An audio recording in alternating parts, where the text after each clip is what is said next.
बार एक किसान परमात्मा से बड़ा नाराज हो गया। कभी बाढ़ आ जाए, कभी सूखा पड़ जाए, कभी धूप बहुत तेज हो जाए तो कभी ओले पड़ जाए।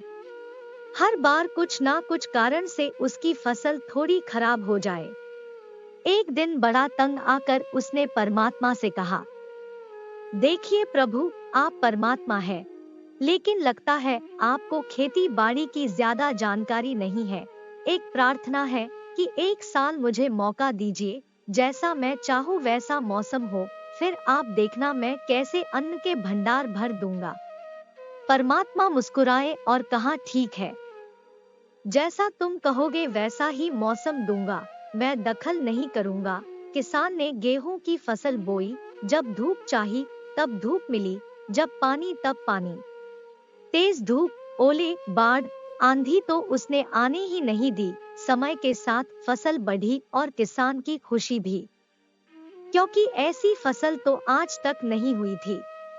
किसान ने मन ही मन सोचा, अब पता चलेगा परमात्मा को कि फसल कैसे करते हैं। बेकार ही इतने बरस हम किसानों को परेशान करते रहे।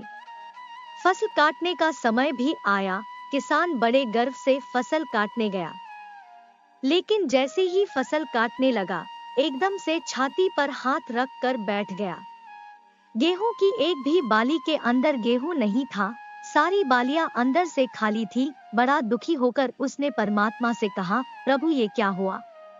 तब परमात्मा बोले, ये तो होना ही था, तुमने पौधों को संघर्ष का जरा सा भी मौका नहीं दिया, ना तेज धूप में उनको तपने दिया, ना आंधी ओलों से जूझने दिया, उनको किसी प्रकार की चुनौती का एहसास जरा भी नहीं होने दिया, इसीलिए सब पौधे खोखले रह गए।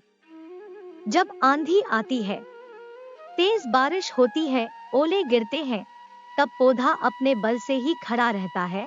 वो अपना अस्तित्व बचाने का संघर्ष करता है, और इस संघर्ष से जो बल पैदा होता है वो ही उसे शक्ति देता है, ऊर्जा देता है, उसकी जीवटता को उभारता है।